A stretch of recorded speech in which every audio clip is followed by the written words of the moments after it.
berbicara tentang ya 144.000 orang ini. Alkitab katakan, mereka adalah orang-orang yang tidak mencemarkan dirinya dengan perempuan-perempuan. Ya, jadi si 144.000 adalah mereka yang tidak mencemarkan dirinya dengan perempuan-perempuan. Apa maksudnya? Ya, itu bukan tentang perempuan dalam arti perempuan sebenarnya, oke? Dan kemudian dikatakan kepada kita, karena mereka murni. Perhatikan, karena mereka murni.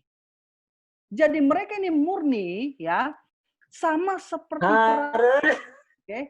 Karena mereka ini murni sama seperti perawan.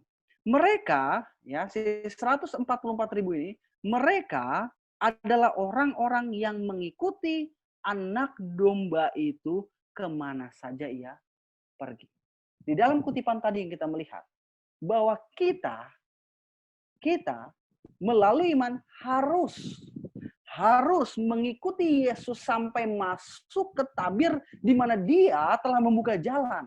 Dan di sini dikatakan bahwa 144.000 adalah sekelompok orang, ya, sekelompok orang yang mengikuti anak domba kemana saja dia pergi. Apa maksudnya? Apakah mengikuti anak domba, dia menghadapi ini, dia ikuti, dia menghadapi ini, diikuti, apa seperti itu? Kita melihat ini adalah yang menulis adalah Yohanes. Ya, saya katakan ini adalah Yohanes si Pewahyu. Nah, kita melihat tulisan yang sama dalam Yohanes pasal yang ke-14.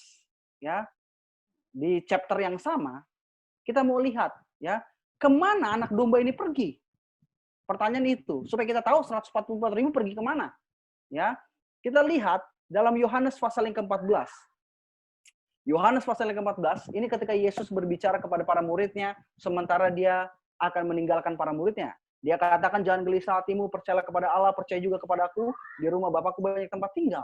Jika tidak demikian, tentu aku mengatakan kepadamu, sebab aku pergi ke situ untuk menyediakan tempat bagimu, katanya. Dan apabila aku telah pergi ke situ untuk menyediakan tempat bagimu, aku akan datang kembali, ya, kata dia di situ, aku akan datang kembali supaya di tempat di mana aku berada, kamu pun berada. Jadi setelah Yesus menjelaskan semuanya ini, alasan mengapa dia harus pergi dan alasan nanti dia akan datang kembali. Nah, yang terjadi dikatakan ayat yang keempat. Apa yang Yesus katakan? Dan kemana aku pergi? Kemana aku pergi, kata dia. Kamu tahu jalan ke situ. Perhatikan kata jalan ke situ, saudara-saudara. Jadi Yesus katakan kepada para muridnya, ya, aku ini mau pergi, kata dia. Tapi kemana saya pergi? Kemana saya pergi? Ingat, di dalam Wahyu pasal 14, 144.000 mengikuti kemana anak domba ini pergi. Dan Yesus katakan kepada para muridnya, kemana aku pergi kamu tahu. Nah, si Thomas, ya, yang bukan buah dan juga bukan sayur ini, katakan sesuatu kepada kita di ayat yang kelima. Seseorang boleh bacakan? Ayat yang kelima dari Yohanes pasal 14. Yohanes pasal 14 ayat yang kelima. Yohanes 14 ayat kelima. Kata Thomas kepadanya, Tuhan, kami tidak tahu kemana engkau pergi. Jadi bagaimana kami tahu jalan ke situ? Oke. Perhatikan baik-baik. Si Thomas ini katakan, oh Tuhan, Yesus sudah panjang lebar jelasin. Si Thomas bilang begini, Tuhan kami nggak tahu kamu ini pergi kemana. Lah kalau kami nggak tahu kamu pergi kemana, ya bagaimana kami bisa tahu jalan ke sana? Perhatikan, 144.000 mengikuti kemana Yesus pergi. Artinya apa? Dia tahu Yesus kemana. Nah si Thomas, dia nggak tahu. Dia bilang begini, Tuhan, ya bagaimana kami bisa tahu kamu pergi kemana? Karena katanya kami nggak tahu, kata dia. Thomas bilang, kami tidak tahu engkau pergi. Kemana engkau pergi? Ya jadi kami nggak tahu kamu ke sana. Perhatikan jawaban Yesus. Kata Yesus kepadanya, akulah jalan, kebenaran, dan hidup. Tidak ada seorang pun yang datang kepada Bapa kalau tidak melalui aku. Apakah ini jawaban yang nyambung dari pertanyaan Thomas tentang kemana Yesus pergi? Yesus bilang, akulah jalan, kebenaran, dan hidup. Saya percaya Yesus bukan orang yang tidak nyambung seperti saya, ya. Yesus ini orang yang nyambung, ya. Tapi kenapa Yesus jawabin akulah jalan dan kebenaran dan hidup? Artinya apa? Thomas bilang, kemana kamu pergi? Yesus bilang, akulah jalannya. Ya, sehingga kamu akan tahu. Kalau gitu kita melihat, kita buka di dalam Mazmur 77, saudara. Kita buka Mazmur 77 supaya kita tahu jalan apa yang dibicarakan oleh Yesus. Mazmur pasal 77. Ya. Mazmur pasal 77. Oke, ayat yang ke-14. Ya, seseorang boleh bacakan Mazmur 77 ayat yang ke-14. Mazmur 77 ayat ke-14.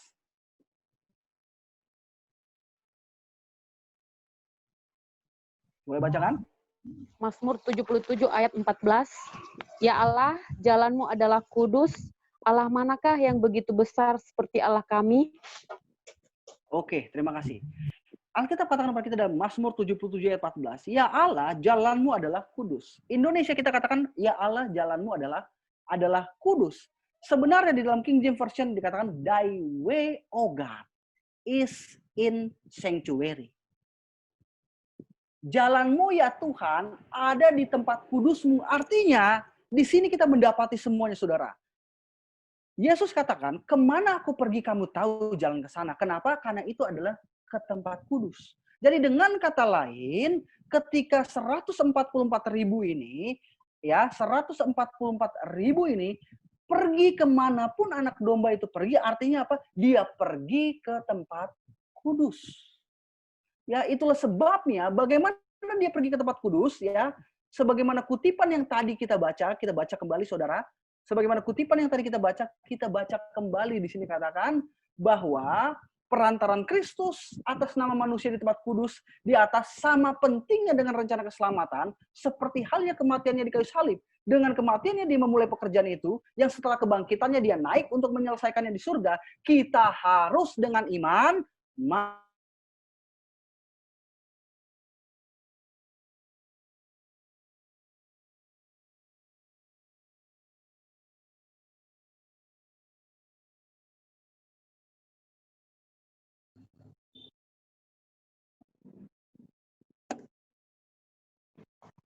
Mana?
Selamat malam teman-teman. Selamat malam. Ya, sebelumnya saya minta maaf ya, oleh karena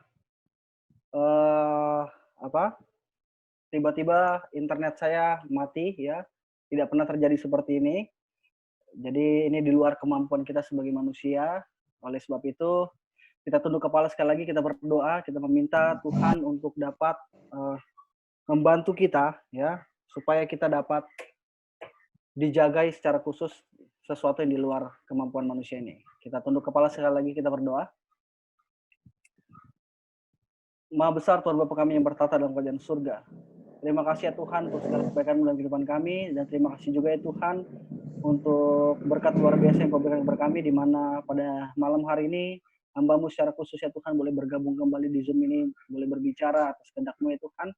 Dan kami berdoa secara khusus ya Tuhan, kiranya Kau memberkati internet kami ya Tuhan, yang di luar kemampuan kami sebagai manusia. Jangan biarkan setan menghalangi ya Tuhan, oleh karena pekabaran yang akan diberikan ya Tuhan. Berkati hamba-Mu secara khusus, sembunyikan hamba-Mu di balik salib Kristus ya Tuhan, sehingga Kristus dan kebenaran yang terlihat, dan biarlah Engkau membantu kami untuk dapat mengerti akan pelajaran ini ya Tuhan. Terima kasih baik Bapa, ampun dosa dan pelanggaran kami, karena kami berdoa di dalam nama Yesus Tuhan dan Juru Selamat kami. Amin. Oke, selamat malam. Malam, Bang. Selamat malam. Oke, jadi minta maaf ya. Oke, kita lanjutkan kembali ya. Tadi kita melihat bahwa di dalam Wahyu pasal yang ke-14, kita melihat bagaimana 144.000 ini mengikuti kemanapun anak domba ini pergi. Ya, jadi 144.000 ini mengikuti kemanapun anak domba ini pergi. Dan kemana anak domba ini pergi? Tadi kita melihat dalam si penulis yang sama, ya. Di dalam Yohanes pasal yang ke-14, katakan kepada kita bahwa ketika Yesus berbicara di ayat 1, 2, 3, dan 4, ya, terus kemudian dia katakan bahwa ke tempat di mana aku pergi, kamu tahu jalan ke sana. Dan kemudian Thomas tidak tahu jalannya katanya, sehingga dia nggak bisa pergi ke sana. Ya, jadi kalau kita tidak tahu jalannya, kita tidak bisa pergi ke sana. Ya, kita tidak bisa pergi ke sana. Dan Yesus katakan bahwa ya, akulah jalan kebenaran hidup, dan berdasarkan Mazmur, ya, dikatakan dalam Mazmur 77 ayat 14 bahwa Thy way, O God, is in sanctuary. Jadi jalan Tuhan ada di dalam bait sucinya. Jadi di sini kita melihat bahwa 144.000 mereka mengikuti kemanapun anak domba ini pergi, sebagaimana yang tadi kita lihat, ya, apa yang harus kita lakukan sebagaimana disampaikan di dalam Kemenangan Akhir, ya, Great Controversy, halaman 489 paragraf pertama. Perantaran Kristus atas nama manusia di tempat kudus di atas sama pentingnya dengan rencana keselamatan seperti halnya kematiannya di kayu salib.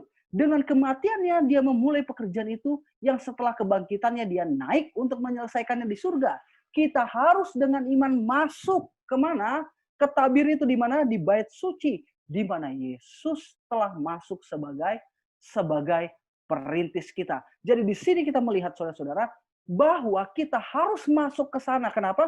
Kalau kita tidak mengerti tempat kudus ini, kita tidak bisa, tadi dikatakan, saya ulangi sekali lagi kutipannya saudara, supaya kita mengerti maksud apa yang disampaikan oleh Ellen White kepada kita, ya.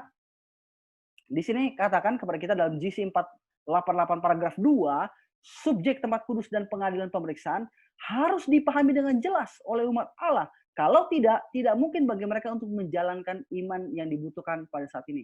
Artinya apa itu iman yang dibutuhkan saat ini? Untuk dijalankan, yaitu kita harus masuk ke tempat kudus itu, ya, dan itulah yang dilakukan oleh 144.000 itu. Ya, dan apa yang terjadi pada 144.000? Kita buka Wahyu pasal yang ke-7. Kita buka Wahyu pasal yang ke-7, saudara-saudara. Wahyu pasal yang ke-7. Ya, kita buka Wahyu pasal yang ke-7. Alkitab katakan kepada kita di ayat yang pertama. Kemudian daripada itu, aku melihat 4 malaikat berdiri pada keempat penjuru bumi, dan mereka menahan keempat angin bumi, supaya jangan ada ya angin bertiup di darat, atau di laut, atau di pohon-pohon. Ini adalah penggambaran yang sama, ya. Jadi nggak boleh ada angin. Angin menggambarkan kekacauan, peperangan, dan seterusnya. Inilah penggambaran yang sama yang terdapat dalam Daniel pasal 12, yaitu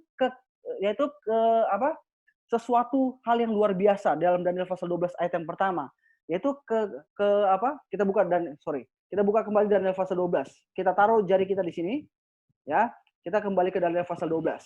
Daniel pasal 12 ayat yang pertama, yaitu pada waktu itu juga akan muncul Mikael, pemimpin besar itu, yang akan mendampingi anak bangsamu, dan akan ada suatu waktu kesesakan besar seperti yang belum pernah terjadi. Jadi dalam Daniel pasal 12 akan ada kesesakan besar, ya, yang digambarkan dalam Wahyu pasal yang ke-15 sebagai 7 tulah yang akan turun, ya. 7 tulah yang akan turun ke atas dunia ini. Dan kemudian di dalam Wahyu pasal yang ke-7 itu digambarkan angin, ya, yang akan berhembus, ya, yang akan berhembus di 4 penjuru bumi. Ini digambarkan itu. Makanya dikatakan, kita kembali ke Wahyu 7, saudara-saudara. Kita kembali ke Wahyu 7. Kemudian daripada itu, aku melihat 4 malaikat berdiri pada keempat penjuru bumi. Ngapain mereka? Mereka menahan keempat angin bumi. Kenapa? Supaya jangan ada angin yang bertiup di darat, atau di laut, atau di pohon-pohon, artinya supaya tidak terjadi kekacauan yang besar yang digambarkan dalam Daniel pasal 12 ayat pertama. Mengapa sementara ditahan? Dikatakan, ayat 2, dan aku melihat seorang malaikat lain muncul dari tempat matahari terbit. Ia membawa meterai Allah yang hidup, dan ia berseru dengan suara nyaring kepada keempat malaikat yang ditugaskan untuk merusak bumi dan laut. Ayat 3 katanya, janganlah merusak bumi atau laut atau pohon-pohon sebelum kami memeteraikan hamba-hamba Allah pada dahi mereka. Jadi di sini dikatakan bahwa kesesakan besar ini tidak akan terjadi sebelum pemateraian, ya. Kita tahu di sini, ya, di dalam Wahyu pasal 7 berbicara orang-orang yang dimeteraikan. Jadi di sini dikatakan kepada kita bahwa kesesakan besar itu tidak akan terjadi sebelum pemateraian ini terjadi, ya. Makanya siapa yang dimeteraikan? Dikatakan di ayat 4, dan aku mendengar jumlah mereka yang dimeteraikan itu 144.000 orang. Jadi di sini kita mendapati bahwa dalam Wahyu pasal 14, 144.000 mengikuti Yesus ke bilik yang maha suci, mengikuti Yesus ke bait suci, sehingga yang terjadi adalah dia dimeteraikan. Jadi kenapa kita berbicara tentang penghakiman? Karena penghakiman adalah cara Tuhan untuk dapat memeteraikan kita, saudara. Ini yang terjadi. Itulah sebabnya kita kembali ke dalam kutipan kita, saudara. Ya, kita kembali ke dalam kutipan kita. Oke, di sini saya kasih lihat kembali dalam kutipannya. Oke, di dalam Testimonies to the Minister, halaman 445 paragraf yang pertama, dikatakan mereka yang mengalahkan dunia, hawa nafsu dan godaan setan akan menjadi orang yang diperkenankan menerima meterai Allah yang hidup. Mereka yang tangannya tidak bersih, yang hatinya tidak murni, tidak akan memiliki meterai dari Allah yang hidup. Mereka yang merencanakan dosa dan melakukan itu akan dilewati, katanya. Ya, kita akan belajar ini di minggu depan, saudara-saudara. Ya, hanya mereka yang dalam sikap mereka di hadapan Allah, yang mengisi posisi mereka, yang bertobat dan mengakui dosa-dosa mereka di hari apa? Di hari apa kata Alkitab? Di hari besar antitipe penebusan. Yaitu apa? Yaitu the day of atonement. Yaitu apa? The judgment day. Yaitu mereka, katanya, yang bertobat dan mengakui dosa mereka pada hari penebusan ini akan diakui dan ditandai layak untuk perlindungan Allah. Siapa yang dilindungi kata Alkitab tadi? Di dalam Daniel pasal 12 ayat pertama, yaitu mereka yang namanya tertulis di dalam kitab itu. Dan kita tahu dalam Wahyu 7, ya, Siapa mereka yang dilindungi dari angin itu? Yaitu mereka 144.000. Jadi dengan kata lain, pemeteraian ini ya adalah mereka yang mengalahkan dunia, hawa nafsu, godaan setan. Jadi di sini kita mendapati saudara-saudara ya, kita mendapati bahwa mereka yang pada akhirnya akan dimeteraikan ya adalah mereka yang mengerti dengan jelas pengadilan pemeriksaan. Kenapa? Karena dari situlah kita bisa melihat dengan jelas bagaimana cara Tuhan membantu kita untuk dapat mengalahkan dosa. Nah, itulah sebabnya perhatikan kembali saudara, apa benar ya tujuan daripada penghakiman itu untuk pemeteraian kita ya, apakah benar demikian? Kita lihat sekali lagi saudara, ya, apa yang disampaikan oleh Roh Nubuat kepada kita. Dikatakan di dalam Testimonies ya jilid yang kelima halaman 216 paragraf 2, sekarang adalah waktunya untuk bersiap. Meterai Tuhan tidak akan pernah diletakkan di dahi pria atau wanita yang tidak murni. Itu tidak akan pernah ditempatkan di dahi pria atau wanita yang ambisius dan mencintai dunia. Saya mau kasih saudara, perhatikan kata dahi. Kata dahi ini. Jadi meterai ini tidak akan pernah diletakkan di dahi orang yang tidak murni. Ya, tidak murni. Meterai di dahi tidak murni kata Roh Nubuat. Itu tidak akan pernah ditempatkan di dahi pria dan wanita yang ambisius dan mencintai dunia. Itu tidak akan pernah ditempatkan di dahi, sekali lagi katanya, di dahi pria dan wanita dengan bahasa palsu dan hati yang menipu. Semua yang menerima meterai Allah harus tanpa noda di hadapan Allah. Sekali lagi, yang perlu saudara perhatikan, meterai, ya dahi, murni, dan tanpa noda, calon surgawi. Siapa mereka yang dimeteraikan ini? Kita buka dalam Wahyu pasal 14, saudara. Kita buka kembali Wahyu pasal yang ke-14. Ya, kita buka kembali Wahyu pasal yang ke-14. Oke, kita buka Wahyu pasal yang ke-14. Alkitab katakan kepada kita di ayat yang ke-4. Seseorang boleh bacakan Wahyu pasal 14 ayat yang ke-4. Mereka adalah orang-orang yang tidak mencemarkan dirinya dengan perempuan-perempuan karena mereka murni sama seperti perawan. Mereka adalah orang-orang yang mengikuti anak domba itu kemana saja ia pergi. Mereka ditebus dari antara manusia sebagai korban sulung bagi Allah dan bagi anak domba. Oke, perhatikan karakteristik yang digambarkan oleh 144.000 ini. Mereka adalah orang-orang yang tidak mencemarkan diri dengan perempuan-perempuan karena mereka apa? Murni. Tadi dikatakan bahwa meterai Allah tidak akan ditaruh di dahi orang-orang yang tidak murni dan tidak bernoda, katanya ya. Orang-orang itu harus tidak bernoda. Perhatikan baik-baik di ayat yang ke-6. Saya mau lihat karakteristik yang digambarkan ya. Karakteristik yang digambarkan saudara. Di ayat yang ke-5, maksud saya ayat 5. Dan di dalam mulut mereka ya, di dalam mulut mereka tidak terdapat dusta, mereka tidak bercela. Ya, mereka tidak bercela. Tidak bercela di mana? Ada satu kalimat yang tidak ada di dalam bahasa Indonesia kita. Jadi King James Version dikatakan bahwa mereka tidak bercela before the throne of God. Artinya apa? Mereka tidak ada noda. Sama seperti kutipan yang barusan saja kita baca, saudara. Sama seperti kutipan yang baru saja kita baca itu apa? Meterai Tuhan tidak akan diletakkan di dahi yang tidak murni, ya. Mereka yang menerima meterai Tuhan harus tanpa noda di mana? Before the throne of God. Artinya apa? Di sini kita mendapati saudara, di dahi kata Alkitab. Kita buka di dalam Wahyu 14 ayat pertama. Alkitab katakan, dan aku melihat sesungguhnya anak domba berdiri di Bukit Sion dan bersama-sama dengan 144.000 orang yang di dahi mereka, ya, yang di dahi mereka apa katanya? Di dahi mereka tertulis namanya dan nama bapaknya. Jadi Alkitab katakan kepada kita bahwa 144.000 di dahi mereka tertulis nama bapaknya. Jadi ada dahi, ya, murni, tidak bernoda di hadapan Tuhan. Artinya apa? 144.000 bagaimana dia bisa begini? Itulah sebabnya saya katakan, Ellen White katakan kita tidak perlu memusingkan tentang siapa 144.000 ini. Ya, apakah dia literal atau dia itu simbolik. Tapi yang penting adalah karakteristik daripada 144.000 ini. Kenapa? Karena 144.000 ini adalah mereka yang dimeteraikan. Dan bagaimana caranya 144.000 ini bisa dimeteraikan? Adalah karena dia mengikuti kemana saja anak domba itu pergi. Yaitu kemana? Ke bait suci surgawi.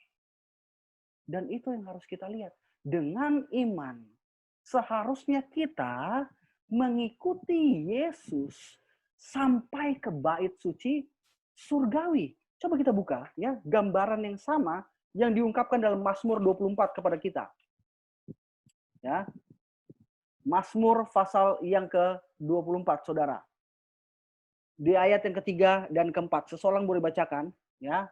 Seseorang boleh bacakan di ayat yang ketiga.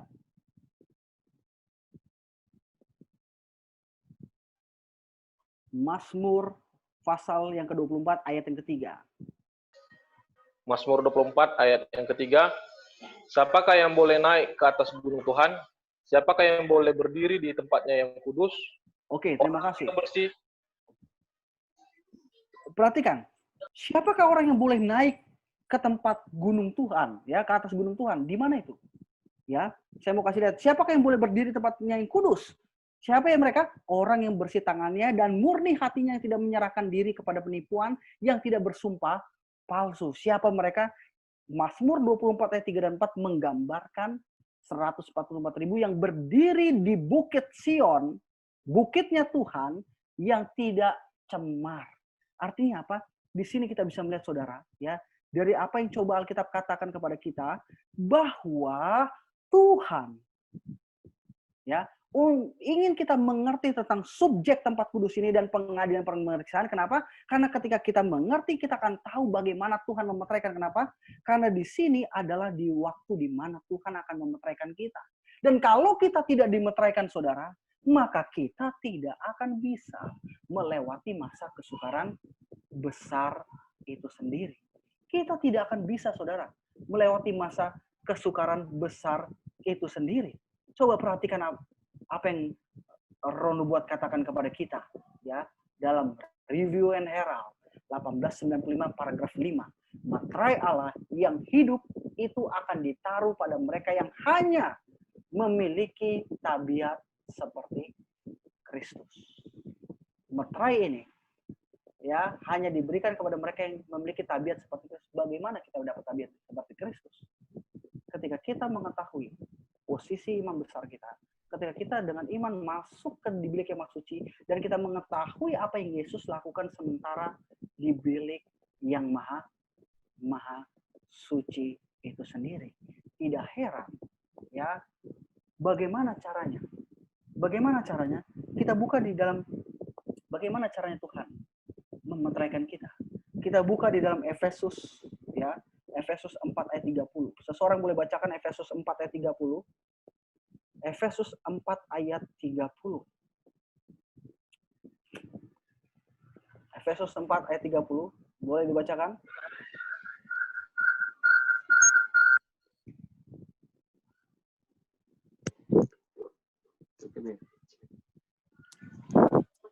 Efesus 4 ayat 30. Efesus 4 ayat 30. Janganlah kamu mendukakan Roh Kudus Allah yang telah memateraikan kamu menjelang hari penyelamatan. Oke. Jadi di sini kita melihat bahwa 144.000 adalah mereka yang dimeteraikan. 144.000 adalah mereka yang masuk ke bilik yang maha suci, sehingga mereka tidak bernoda. Dan di sini dikatakan kepada kita di ayat Efesus 4 ayat 30, dan janganlah kamu mendukakan Roh Kudus Allah yang telah memeteraikan kamu menjelang hari penyelamatan. Jadi, siapa yang memeteraikan kita? Berdasarkan ayat ini, Roh Kudus. Itu sebabnya kita tidak boleh Tidak boleh mendukakan Roh Kudus, ya. Kenapa Roh Kudus Coba kita buka Efesus 1 ayat 13. Kita buka Efesus 1 ayat 13. Ya, Efesus 1 ayat 13.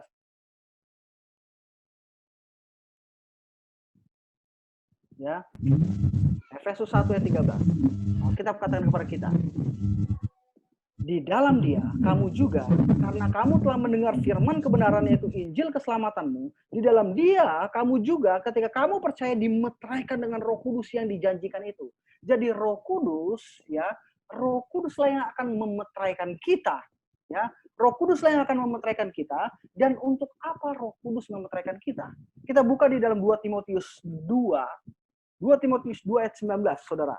2 Timotius 2 ayat yang ke-19. Seseorang boleh bacakan.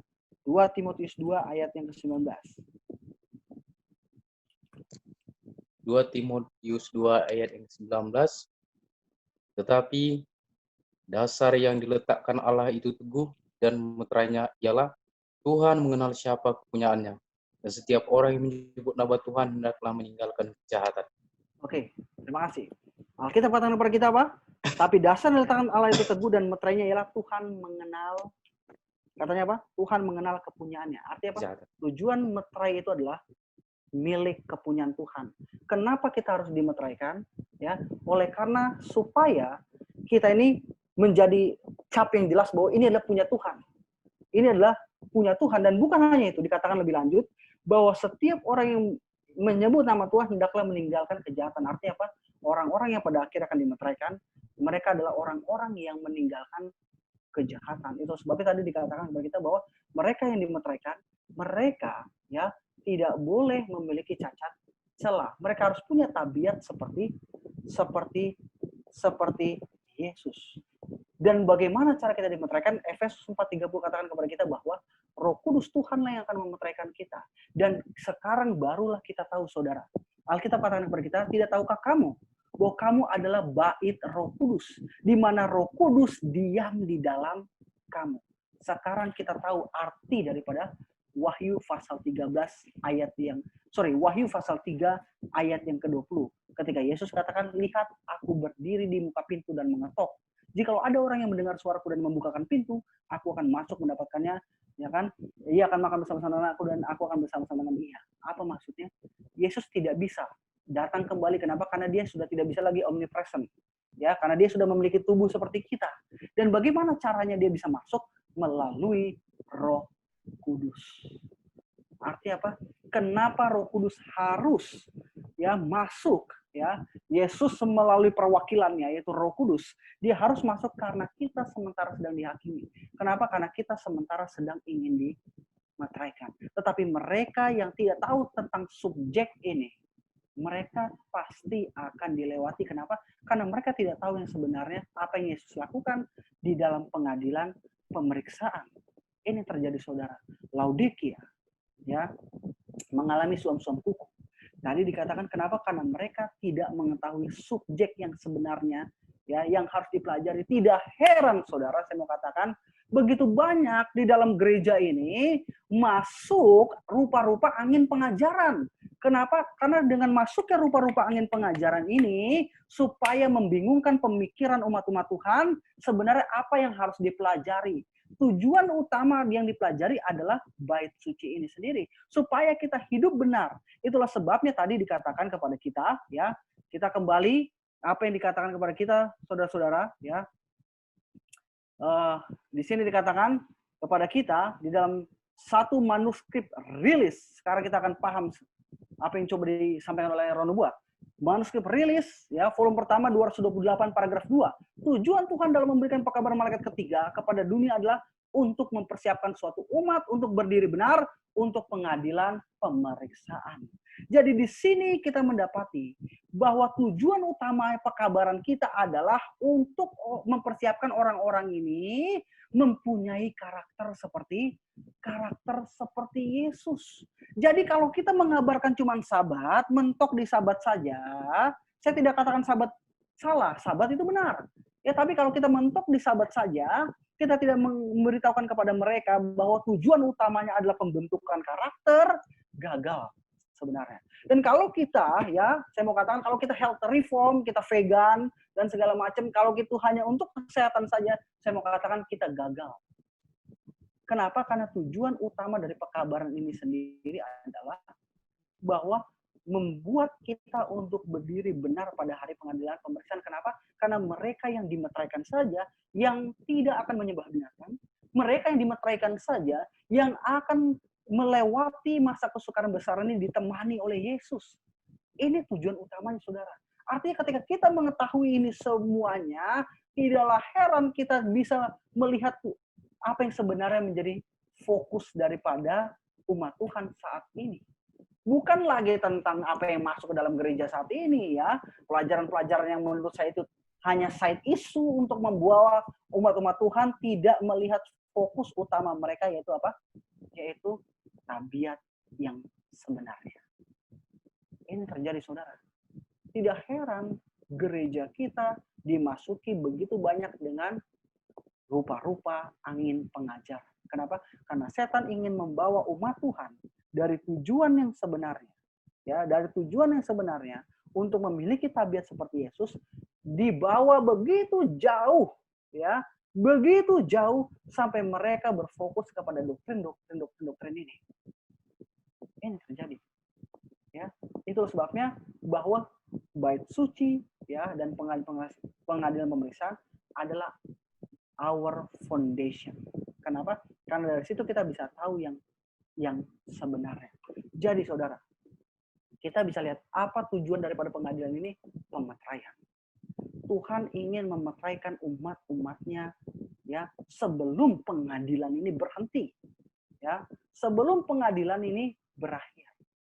Kenapa? Karena hanya mereka yang dimeteraikan yang akan lolos. Tapi masalahnya adalah ketika orang-orang yang dimeteraikan adalah orang-orang yang tidak memiliki cacat tabiat.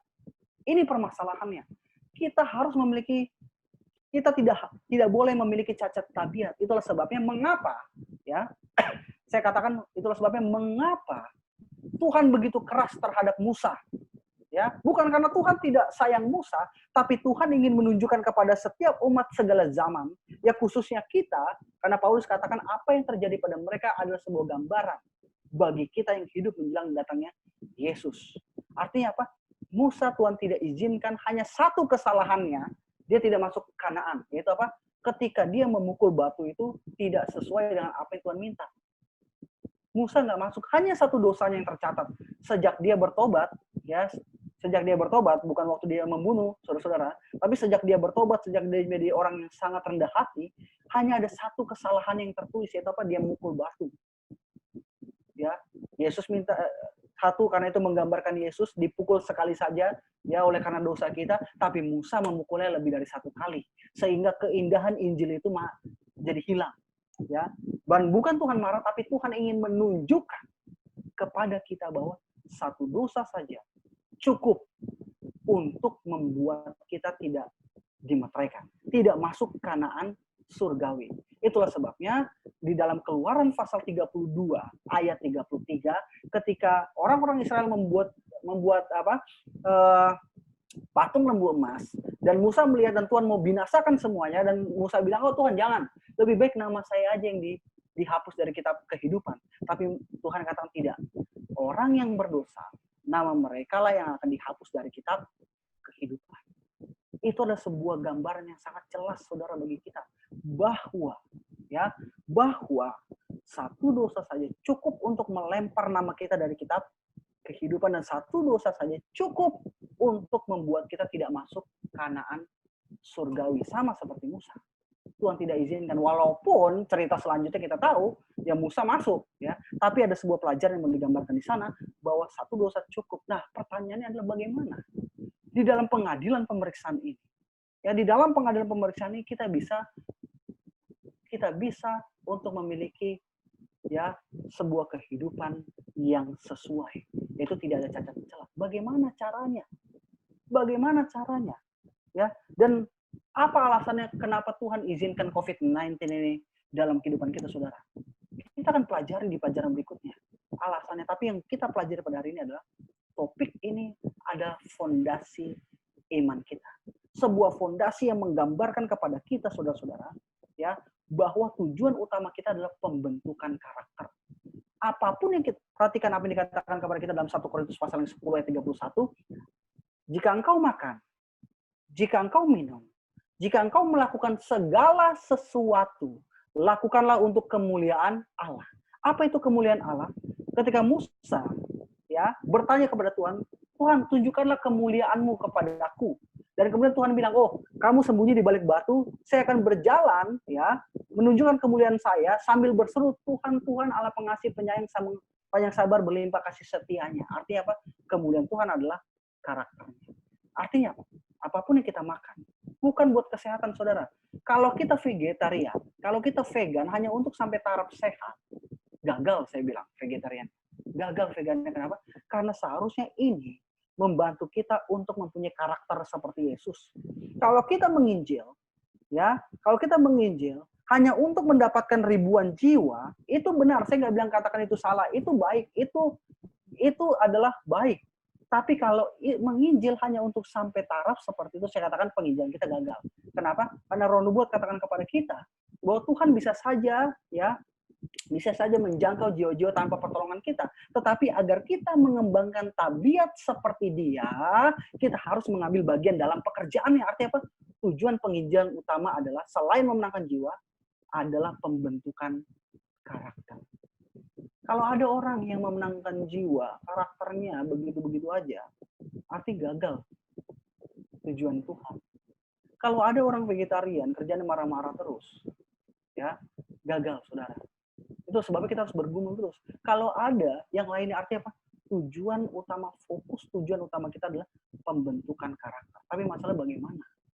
Itulah sebabnya Yesus memberikan kepada kita, ya, kepada kita pekabaran penghakiman. Kenapa saya mau katakan pekabaran penghakiman bukanlah sebuah pekabaran ketakutan, tapi pekabaran penghakiman, ya, adalah sebuah pekabaran yang memberikan kepada kita sebuah pekabaran yang dahsyat bahwa kita memiliki seorang imam besar yang menyanggupkan umat-umatnya bahwa dia sanggup untuk mengalahkan setiap dosanya, tepat seperti yang dia katakan waktu ada di surga bahwa makhluk ciptaannya sanggup untuk dapat mengikuti setiap hukum Tuhan.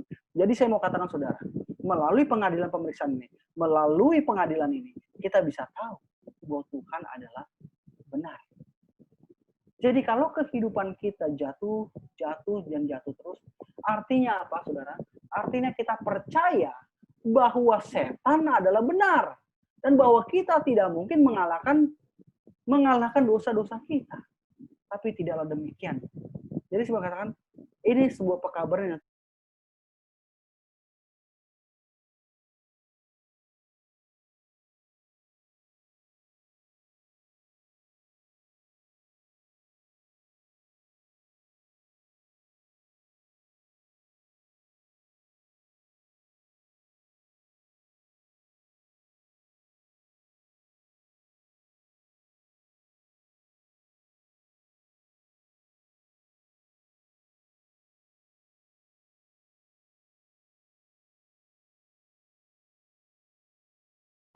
yang akan membuat kita benar-benar seperti Yesus.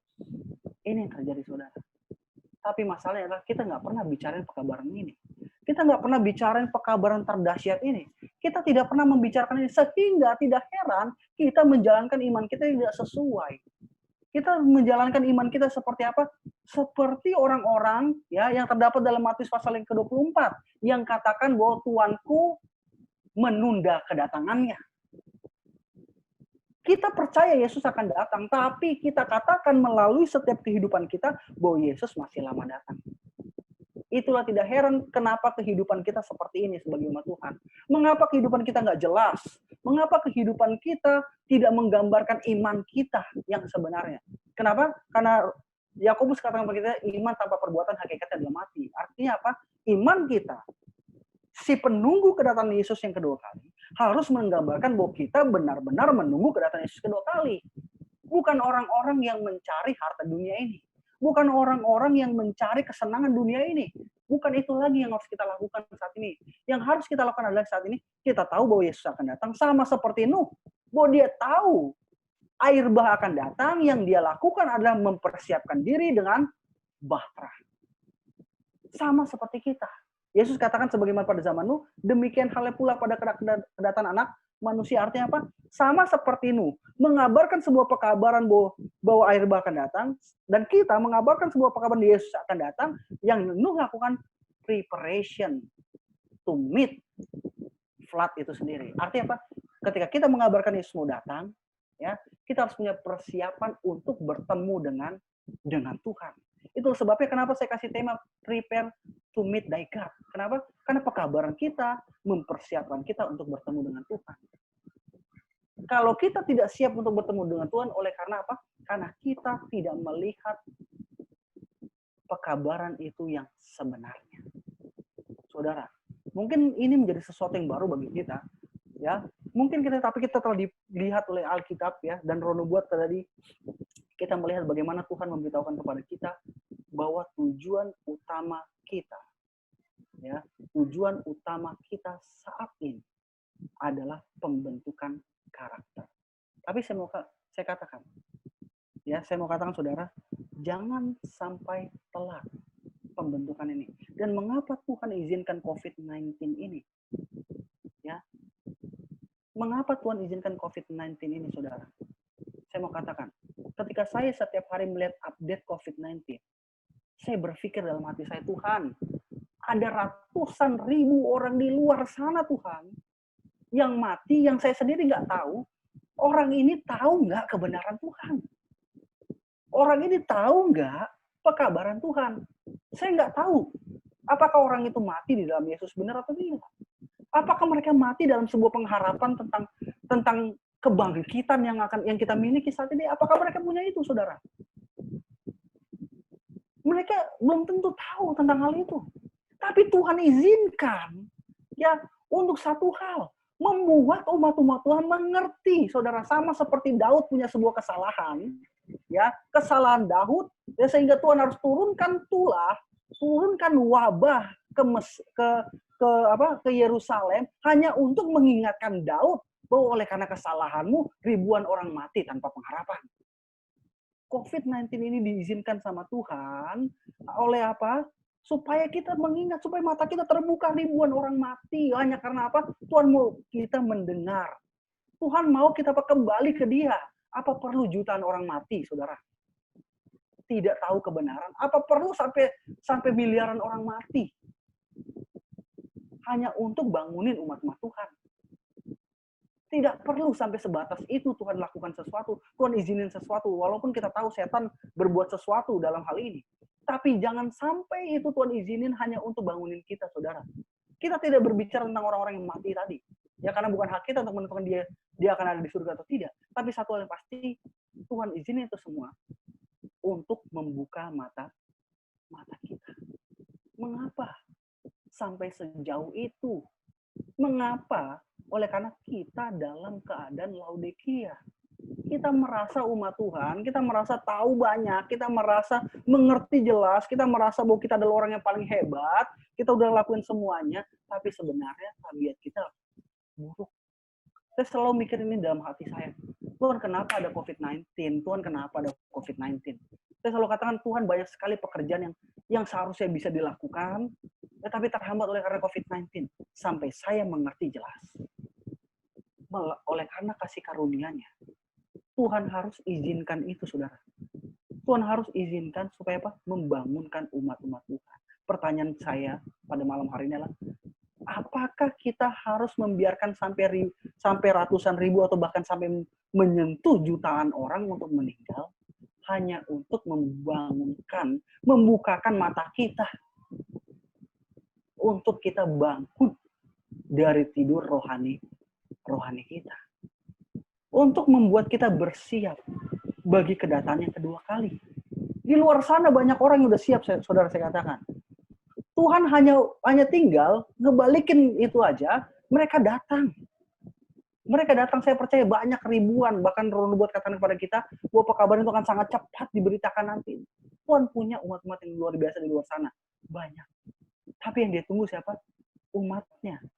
Yesus menunggu, Christ Object Lesson katakan Yesus menunggu dengan kerinduan yang sangat luar biasa akan penyertaan tabiatnya di dalam jemaatnya. Kalau tabiatnya sudah dipantulkan dengan sempurna oleh jemaatnya, barulah ia datang. Bagaimana kita bisa mempunyai tabiat seperti Yesus? Melalui apa yang Yesus lakukan saat ini. Di dalam bait suci surgawi. Di bilik yang maha suci. Itu yang Yesus lakukan, saudara. Jadi di sini kita mendapati bahwa Karena Tuhan begitu menyayangi kita. Makanya saya katakan, pelajaran ini belum berhenti di sini, saudara. Kenapa? Karena kita akan melihat di minggu depan. Kalau gitu pertanyaan bagi kita, bagaimana caranya saya punya tabiat seperti Yesus? Bagaimana cara dan apa hubungannya? Mengapa tes terakhir adalah Sabat? Apa itu Sabat yang sebenarnya? Di balik Sabat itu adalah hari peribadatan, tapi apa sebenarnya Sabat itu sendiri? Ya, mengapa itu menjadi meterai di dahi? Ya, apakah Sabat itu meterai di dahi seperti itu? Mengapa itu ditaruh di dahi? Dan kita tahu dalam 144.000 di dalam Wahyu pasal 4 ayat yang pertama bahwa ada tabiat Yesus dan tabiat Bapaknya di dahi mereka, artinya ada hubungannya antara Sabat dengan tabiat.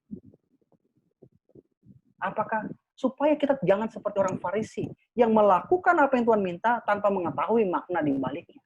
Mereka mempersembahkan domba setiap hari, dan setiap tahun mereka melakukan hari raya, dan ketika Yesus datang sebagai domba mereka tolak. Jangan sampai seperti itu. Itulah sebabnya saya mengundang kita semua untuk tetap mengikuti di series berikutnya, ya. Karena ini pelajaran berlanjut, tapi yang saya mau katakan pada malam hari ini, Tuhan memberikan sebuah pekabaran kepada kita. Itu pekabaran untuk mempunyai tabiat seperti Yesus. Mungkin selama ini kita sibuk dengan hal-hal yang ada hubungannya dengan pengetahuan, dengan kepintaran, supaya kita dianggap pintar dan luar biasa. Tapi hari ini kita lihat bahwa inti dari semuanya adalah tabiat. Saya mau katakan, saudara, kalau masalahnya hanya dosa, Tuhan sudah selesaikan. Itulah sebabnya Roma katakan bahwa semua orang telah berdosa. Satu, masalah pertama dosa. Dan telah kehilangan kemuliaan Allah. Jadi ada dua masalah. Dosa harus diselesaikan. Kemuliaan Allah itu apa? Tabiat Allah. Jadi dosa, masalah pertama, dan tabiat Tuhan yang hilang dari manusia. Ini yang harus diselesaikan. Bagaimana menyelesaikannya? Melalui pengadilan pemeriksaan. Melalui bait suci surgawi. Dan kita akan belajar. Ya, malam hari ini Tuhan telah membuka kepada kita. Mungkin selama ini kita menjalankan iman kita salah. Mungkin selama ini kita tidak tahu arah kehidupan kita sebenarnya apa. Tapi pada malam hari ini kita diingatkan melalui firman Tuhan, melalui roh nubuat, bahwa tujuan utama kita adalah pembentukan karakter. Kita tahu, apapun yang kita lakukan, saudara, ketika kita makan, pikirkan, apakah makanan ini akan membuat karakter saya lebih seperti Yesus atau tidak? Ketika kita lakukan sesuatu, apakah yang saya lakukan ini membuat saya mempunyai karakter lebih seperti Yesus atau tidak? Ketika kita punya pertanyaan setiap yang kita tanyakan ini, di dalam setiap yang kita lakukan, maka kita tahu jalan bagaimana melakukan iman kita. Itu yang harus kita lakukan pada hari ini. Dan kalau itu adalah kerinduan kita, setiap kita melakukan sesuatu, kita tanya apakah ini akan membawa saya mempunyai karakter seperti Yesus, dan kalau itu adalah kerinduan kita, saya mengundang kita semuanya untuk tunduk kepala dan kita berdoa. Maha besar Tuhan Bapa kami yang bertahta dalam kerajaan surga, terima kasih ya Tuhan untuk pelajaran yang telah kami pelajari. Mengingatkan kami kembali bahwa Engkau benar-benar mengetok pintu hati kami ya Tuhan, oleh karena penghakiman sementara sedang berlangsung. Engkau rindu untuk memeteraikan umat-umat-Mu, oleh karena 4 mata angin ini sementara akan dilepaskan. Ampuni kami ya Tuhan kalau selama ini dalam kehidupan kami tidak menjalankan iman kami yang sebenarnya. Ampuni kami ya Tuhan kalau selama ini dalam kehidupan kami tidak melihat tujuan utama kami, yaitu untuk mempunyai karakter seperti Engkau. Tapi pada malam hari ini kami diingatkan ya Tuhan, bantu kami. Sebagai manusia, kami tidak sanggup melakukannya. Terima kasih ya Tuhan.